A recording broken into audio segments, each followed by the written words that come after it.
tua avó o quê? Credo, logo de manhã. Levita. Levita. De manhã, porque a minha avó faz yoga de manhã porque não tem nada na cabeça. Ok. É para dar um enchimento. Encher. Sim. Lembro muito bem de ver a minha avó levitar. Chegava a atingir 5 metros do chão.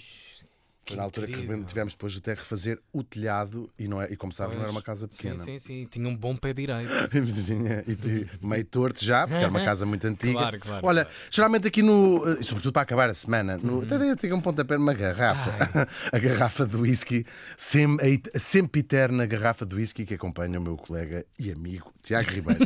Nós trazemos aqui muitos heróis, não é? E os heróis, a maior parte da história dos países é feita dos guerreiros e dos reis e dessas porcarias todas, mas às vezes temos também heróis que fazem parte desse outro grupo de pessoas e que se distingue tanto ou mais do que os poderosos. Vamos lá a isso. Até fui escolher assim uma coisa épica em Bambi, porque é uma história mesmo linda mesmo. Neste dia estávamos em 1930. 1930! Heróis em 1930. Poucos. Onde é que eles estão? Tragam uma gente vulgar, escrevia por estes anos o Fernando Pessoa. E morria em Ilhavo, of all places. Só isso já faz dele um herói. Claro. Ter sobrevivido tanto ou andado por lá, sequer. Exatamente. E Que morreu... horror, nós amamos.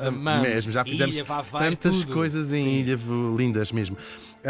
Aos 85 anos morreu esta figura. Falamos do pescador Gabriel Ansin. O Gabriel nasceu em 1845, também lá em Ilhavo, onde passou, de resto, a sua vida praticamente toda. Ele era filho de gente pobre, o pai era pescador, como é uma indústria ali.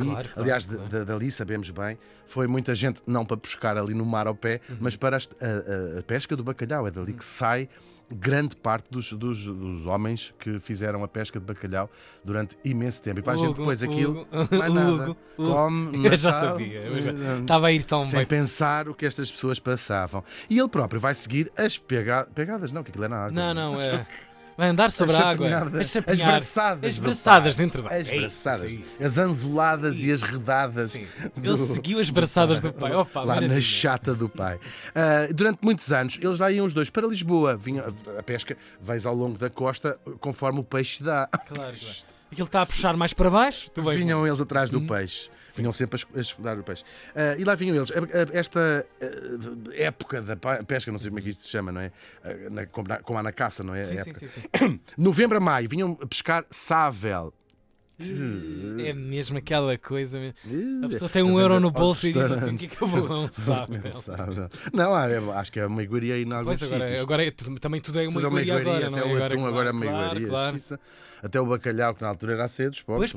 Mas é que é mesmo verdade, é histórico. Tal e qual, isto é mesmo verdade, sim. Agora, logo desde muito miúdo, que ficou muito claro que o nosso miúdo Gabriel, a água em geral e o mar em particular, era verdadeiramente o seu elemento. Estava lá, olha, como peixe na água. Não, temos que usar outro, porque isto é mesmo verdade, tem que se usar outra figura de estilo. Como um dinossauro a olhar para um meteorito. Meteorito, ia dizer: uou! Bom, ele é daquelas pessoas que estava de facto mais à vontade dentro da água do que até praticamente em terra. Adoro essas histórias. É incrível mesmo. E ele desde miúdo, ou seja, ele nadava e depois juntava o fôlego que é preciso, não é? A coragem também para destemir, andar. A destreza física claro. E até lhe gabavam a elegância do estilo com que ele nadava, atravessava o Tejo de um lado ao outro, assim mais por desporto, a fumar um cigarro. Sim. Com um copo na mão, a ler um jornal. Sim, que é uma tradição portuguesa. O Camões fez a mesma coisa no rio Mekong. Exatamente. Mas é verdade, ele nadava que horror. De facto como um peixe. E assim, tudo aquilo parecia infinito. Ele estava de facto no seu meio. Até que aos 18 anos ele põe as suas proezas ao serviço das outras pessoas e por isso é que os chamamos aqui herói, claro. Ele fez parte da tripulação de um bote salva-vidas, portanto que ia socorrer barcos em apuros, não é? Isso que é um bote salva-vidas. E certo dia vai chegar a vez de se atirar à água.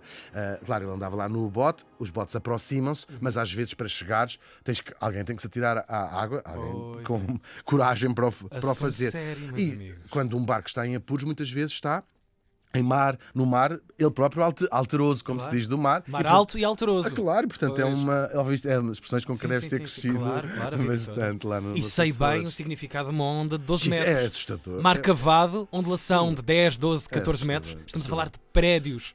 Altura de prédios numa onda. É terrível. E claro, quem vive no mar, quem vive do mar, convive com a morte. Sim. Nós sabemos isso, faz parte quase do folclore dos pescadores e de quem vive do mar, claro. Agora, ele vai socorrer desta vez os ocupantes de um barco inglês que estavam em apuros perto do Bugio. Portanto, isto fica em Lisboa, é o sítio que marca o fim da Barra do Tejo e o início do Oceano Atlântico. É uma rochazinha que está ali mais um à vista. farolzito, é lindo. Não sei se acho que não dá para lá ir, que deve ser Olha, ele de certeza a nada ia lá na boa, num dia foi bom. mesmo e salvou, conseguiu salvar uma criança que tinha ficado a bordo, sim, com muita coragem de lá entrar e tirar. Foi um dos primeiros de muitos salvamentos. Claro, estes, sobretudo, claro, aqui este aconteceu aqui perto da capital, em Lisboa, mas muitos ali no sítio que era a praia dele, nomeadamente a praia da Costa Nova, o sítio onde ele andava, ali tudo naquela zona de Ilha, Vaveira, etc. E tal. Claro, muitos destes feitos históricos estão registados na história, em documentos oficiais, também em jornais, que os jornais cobriam estas façanhas incríveis deste Gabriel Ansan, como por exemplo, talvez um dos mais emblemáticos dele, o salvamento de um barco francês. Era uma madrugada de 1880, a 2 km da praia da Torreira, na costa de Aveiro. Imagina, lá houve um problema, vinha bastante gente a bordo. Sim, longe mesmo. E ele lá foi com o seu barco. Nesta altura ele já tinha um barco, era Arrais, já tinha um barco. E lá, ouve-se falar daquilo, lá vai ele. Era um barco que tinha vindo de França, não é? Com várias pessoas a bordo. Já te digo quantas é que iam a bordo. Era o vapor Nathalie, que lá seguia, tinha ficado encalhado. E então lá foi ele. O mar estava muito perigoso, uma fera, e portanto ele próprio arriscou a sua própria vida, mas conseguiu salvar todas as 17 pessoas que iam a bordo deste barco. Nossa, que incrível! Dessa altura para a frente, os jornais fizeram dele o herói nacional. Debaixo do olho, não é? Capa de jornal. Cada ação deste homem resultava na vida de outros. De muitas pessoas, claro, num meio que já ele próprio toda a gente tem medo, não é? Sim. Quando ele está alterou-se toda a gente, pelos vistos, nem toda a gente. Ele vai fazer jus a essa fama de herói. Vai salvar muitas pessoas, sobretudo pescadores, essas pessoas que vivem sempre no fio da navalha de quando o mar está a passar e também não têm muita escolha de não ir ou não ir. Podes não ir 2 ou 3 dias porque o mar não está bom, mas há uma altura que tens mesmo que ir, porque é daquilo que vivem, tal e qual. Como certa vez que terá salvado 40 pescadores da morte certa. Aí não atirando só ao mar, mas incentivando a dizer, porque eles tinham desistido para deixar de remar, porque estavam cansados, em pânico e isso tudo, e ele consegue dizer, orientar aquilo, guiar. Já sabe como é que se fala no norte, não é? Claro, não. E ali ia ver a vida a tombar. Claro, ai, se não disse. 40 pessoas terá ele salvado da morte certa, é verdade. Isto foi também a cobertura destes feitos que os 3 reis, bem sucessivamente, não é? O Dom Luís, o Dom Carlos e o Dom Manuel, em cujos reinados ele viveu, todos o quiseram conhecer, todos fizeram questão de conhecer. E deram... figura do Era uma figura, sim, uma figura nacional, sim, neste final do século XIX e início do século XX. Recebeu várias medalhas, era uma figura mesmo. E não foram só os reis, também a Primeira República vai continuar esta enorme admiração pelo seu verdadeiro herói. No tempo do presidente António José de Almeida, um dos primeiros presidentes da Primeira República, organizaram uma enorme gala de homenagem no Teatro São Carlos, onde estava toda a gente da sociedade portuguesa, não é?